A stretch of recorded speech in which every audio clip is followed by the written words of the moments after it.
Hello students, आज हम लोग फिर से एक नया सेगमेंट स्टार्ट करने वाले हैं। और नया सेगमेंट स्टार्ट करने से पहले मैं फिर से आपको बताना चाहता हूँ कि प्लीज़ मैं जो यहाँ पे मार्क करवा रहा हूँ, प्लीज़ आप भी उसे मार्क कर लीजिए। और जो मैं साइड में लिखाता हूँ प्लीज़ आप उसको भी लिख लीजिए। इससे क्या होगा, इससे आपका जो एनसीईआरटी है वो एग्ज़ाम के लिए एकदम प्रिपेयर्ड हो जाएगा। आपको ये समझ नहीं पाएंगे आप, लेकिन एग्ज़ाम के टाइम में मैं गारंटी के साथ कह सकता हूँ कि एग्ज़ाम के टाइम में ये बहुत ज़्यादा हेल्पफुल होता है, बहुत ज़्यादा। क्योंकि उस टाइम आपका रिवीजन जो है वो बहुत ज़्यादा क्विक हो जाएगा। तो प्लीज़ जो मैं लाइन आपको अंडरलाइन करवा रहा हूँ प्लीज़ उसे अंडरलाइन कर लीजिए। जो मैं साइड में एक्स्ट्रा लिखा रहा हूँ प्लीज़ उसे लिख लीजिए, इससे आपका ही फ़ायदा होने वाला है। ठीक है, तो चलो आज का सेगमेंट स्टार्ट करते हैं। आज जो सेगमेंट हम लोग पढ़ने वाले हैं वो है कॉन्शियसनेस। पढ़ते हैं। This is the most obvious and technically most complicated feature of all living organism. मतलब कॉन्शियसनेस जो है वो सबसे ऑब्वियस है, मतलब बहुत कॉमन है, हर किसी में देखा जाता है लिविंग ऑर्गेनिज्म में। And technically complicated of all feature, मतलब जितने भी फीचर हमने आज अभी तक पढ़ा है, वो चाहे डिफाइनिंग फीचर हो चाहे कैरेक्टरिस्टिक फीचर हो, उसमें सबसे ज़्यादा टेक्निकली कॉम्प्लिकेटेड अगर कोई फीचर है वो है consciousness. Feature of all living organism is the ability to sense their surroundings and or environment and respond to this environmental stimulus और stimuli। इसका मतलब क्या है? इसका मतलब है कॉन्शियसनेस दो चीज़ों से बनता है, एक है एबिलिटी टू सेंस और दूसरा है एबिलिटी टू रिस्पॉन्ड। मान लो जब भी आपका कोई गर्म चीज़ पे हाथ लगता है तो आपका हाथ क्या हो जाता है? जैसे ही आपका कोई गर्म चीज़ पे हाथ लगा, आप क्या करते हो? हाथ को हटा लेते हो। तो जो गर्म चीज़ पे जो आपके हाथ में जो गर्मी लगी उसको क्या कहते हैं? उसको कहते हैं सेंस। और आपने जो हाथ हटाया उसकी वजह से, दैट इज कॉल्ड रिस्पॉन्ड। तो कॉन्शियसनेस दो चीज़ों से बनता है, एक है एबिलिटी टू सेंस और दूसरा है ability to respond, right, to this environmental stimuli. Environmental stimuli का क्या मतलब है? एनवायरमेंटल स्टिमुलस का मतलब है जो एक्सटर्नल स्टिमुलस जिसकी वजह से क्या होता है, जिसकी वजह से कॉन्शियसनेस देखा जाता है, जिसकी वजह से हम लोग रिस्पॉन्ड करते हैं। ये स्टिमुलस क्या हो सकता है? इट कुड बी फिजिकल, ये फिजिकल हो सकता है। इट कुड बी केमिकल, ये केमिकल भी हो सकता है। इट कुड बी बायोलॉजिकल, ये बायोलॉजिकल भी हो सकता है, राइट। ये जो स्टिमुलस है ये किसी भी टाइप के हो सकता है। ये स्टिमुलस फिजिकल हो सकता है, केमिकल हो सकता है, बायोलॉजिकल भी हो सकता है। एनसीईआरटी में इसका एग्जाम्पल नहीं दिया गया है, लेकिन मैं यहाँ पे दे रहा हूँ, तो आप प्लीज़ इसे लिख लीजिए। फिजिकल में क्या होगा? फिजिकल में टेम्परेचर हो सकता है, राइट। फिजिकल में क्या हो सकता है? फिजिकल में टेम्परेचर हो सकता है, राइट। रेडिएशन हो सकते हैं, फिजिकल में टेम्परेचर हो सकता है, रेडिएशन हो सकता है। केमिकल में क्या हो सकता है? केमिकल में एसिड हो सकता है, बेस हो सकता है, पॉल्यूटेंट्स हो सकते हैं। बायोलॉजिकल में क्या हो सकता है? बायोलॉजिकल में अदर ऑर्गेनिजम्स भी हो सकते हैं, जैसे for example Venus flytrap. Venus flytrap के बारे में हम एग्जैक्टली बाद में पढ़ेंगे, लेकिन मैं फिर भी आपको एक ओवरव्यू बता देता हूँ। वेनस फ्लाईट्रैप बेसिकली एक प्लांट है जिसके फूल के ऊपर, जिसके फ्लावर के ऊपर जब कोई एक इंसेक्ट आके बैठता है तो उसका फ्लैप जो है वो बंद हो जाता है और वो धीरे धीरे उसको केमिकली इनगल्फ कर लेता है प्लांट को, इंसेक्ट को, राइट। उसे कहा जाता है वेनस फ्लाईट्रैप। तो वो फ्लैप बंद क्यों हो गया? किसी अदर ऑर्गेनिज्म के उसके ऊपर बैठने से, राइट। तो this is called biological stimulus. We sense our environment through our sense organ.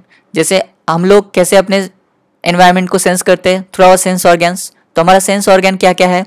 हमारा आँखें हैं, नाक है, कान है, हमारा टंग है, हमारा स्किन है। इससे हम क्या करते हैं? इससे हम ये सारे हमारे पांचों सेंस ऑर्गन हैं। ये सेंस ऑर्गन के साथ हम लोग क्या करते हैं? एनवायरनमेंट को सेंस करते हैं और उसके अगेंस्ट पे रिस्पॉन्ड करते हैं।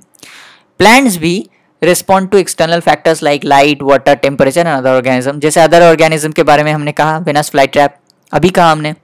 तो प्लांट भी अपने जो एक्सटर्नल फैक्टर्स है, जैसे लाइट हो गया, वाटर हो गया, टेम्परेचर हो गया, पोल्यूटेंस हो गया, उसके अगेंस्ट में रिस्पॉन्ड शो करते हैं। All living organisms from the prokaryote to the most complex eukaryote can sense and respond to the environmental cues. ये बहुत इंपॉर्टेंट लाइन है, यहाँ से क्वेश्चन पूछे जा सकते हैं। ये इसमें क्या कहा गया है? इसमें कहा गया है कि सबसे छोटा सा छोटा प्रोकैरियोट से लेके सबसे कॉम्प्लेक्स यूकैरियोट तक सभी अपने एनवायरनमेंट को सेंस कर सकते हैं और उसके अगेंस्ट रिस्पॉन्ड भी कर सकते हैं। तो याद करो, जब हमने पहला या दूसरा लेक्चर पढ़ा था, जब हमने पढ़ा था कि डिफाइनिंग कैरेक्टर किसे कहते हैं, तो उसका डेफिनेशन में क्या पढ़ा था हमने? उसके डेफिनेशन में हमने पढ़ा था कि defining character is a, defining character के डेफिनेशन में हमने क्या पढ़ा था कि it should be present in all living organism, right, without any exception, and it should not be present in any non living thing. मतलब ये हर एक ऑर्गेनिज्म में होना चाहिए। तो क्या कॉन्शियसनेस हर एक ऑर्गेनिज्म में प्रेजेंट है? The answer is yes. छोटे से छोटे प्रोकैरियोट से लेके बड़ा सा बड़ा कॉम्प्लेक्स यूकैरियोट तक हर किसी में हम लोग देख सकते हैं कॉन्शियसनेस, राइट। और कोई भी ऐसा नॉन लिविंग थिंग नहीं है जहाँ पे कॉन्शियसनेस देखा जाता है। तो इसी वजह से कॉन्शियसनेस को क्या हम डिफाइनिंग कैरेक्टर कह सकते हैं? द आंसर इज यस, हम लोग कॉन्शियसनेस को डिफाइनिंग कैरेक्टर कह सकते हैं, right. Photoperiod affects reproduction in seasonal breeders both plants and animals. Seasonal breeders कौन है? सीजनल ब्रीडर्स होते हैं जो एक पर्टिकुलर सीजन में ही ब्रीड करते हैं, राइट। फोटो पीरियड क्या है? फोटो पीरियड का मतलब होता है, फोटो का मतलब होता है लाइट और सनलाइट, एंड पीरियड का मतलब होता है ड्यूरेशन। मतलब सनलाइट का ड्यूरेशन कितना। जैसे मान लीजिए गर्मी के मौसम में सनलाइट का जो ड्यूरेशन होता है वो ज़्यादा होता है, और सर्दी के मौसम में सनलाइट का जो ड्यूरेशन होता है वो कम होता है। जितने भी सीजनल ब्रीडर्स होते हैं वो इस ड्यूरेशन को सेंस करते हैं और उसके अगेंस्ट में रिस्पॉन्स करते हैं। बहुत सारे प्लांट्स भी ऐसे हैं, बहुत सारे एनिमल्स भी ऐसे हैं। जैसे एनिमल्स में सीजनल ब्रीडर्स हो गए हॉर्स, शिप, गोट, और प्लांट्स में हो गए सोयाबीन और रेडिश, राइट। अब प्लांट्स में दो कॉन्सेप्ट है, एक लॉन्ग डे प्लांट, एक है शॉर्ट डे प्लांट। अब लॉन्ग डे प्लांट किसे कहा जाता है? लॉन्ग डे प्लांट उसे कहा जाता है जिसमें अगर एक पर्टिकुलर जो एक नॉर्मल क्रिटिकल सनलाइट जिसे कहते हैं, मतलब एक नॉर्मल सनलाइट ड्यूरेशन जिसे कहते हैं, उससे ज़्यादा चाहिए होता है सनलाइट उसके फ्लावरिंग के लिए, राइट, उसे कहा जाता है require more sunlight to flowering, उसे कहा जाता है long day plant. And require less sunlight उसे कहा जाता है शॉर्ट डे प्लांट, राइट। तो फोटो पीरियड के साथ कॉन्शियसनेस का कैसे कॉन्शियसनेस हुआ? तो फोटो पीरियड क्या हो गया? लाइट के ड्यूरेशन। तो लाइट का ड्यूरेशन जो है उसने क्या किया, सीजनल जो ब्रीडर्स है वो क्या करते हैं, लाइट के जो ड्यूरेशन है उसको सेंस करते हैं, और उसके सेंस करने के बाद उसके अगेंस्ट में रिस्पॉन्ड करते हैं कि हमें ब्रीड करना है या नहीं करना है। इसी वजह से फोटो पीरियडिज्म और सीजनल ब्रीडर्स को कॉन्शियसनेस के इस सेगमेंट में दिया गया है, right. All organisms handle chemicals entering in their body. सभी ऑर्गेनिजम्स जो भी केमिकल उनके बॉडी के अंदर जा रहे हैं उसको हैंडल कर सकते हैं, राइट। मतलब वो इसे हैंडल कर सकते हैं। अगर वो ना चाहे तो वो केमिकल नहीं जाएगा, अगर वो चाहे तो वो केमिकल जाएगा, right. All organisms therefore are aware of their surroundings. मतलब जितने भी ऑर्गेनिजम्स हैं वो अपने सराउंडिंग्स को लेके अवेयर है।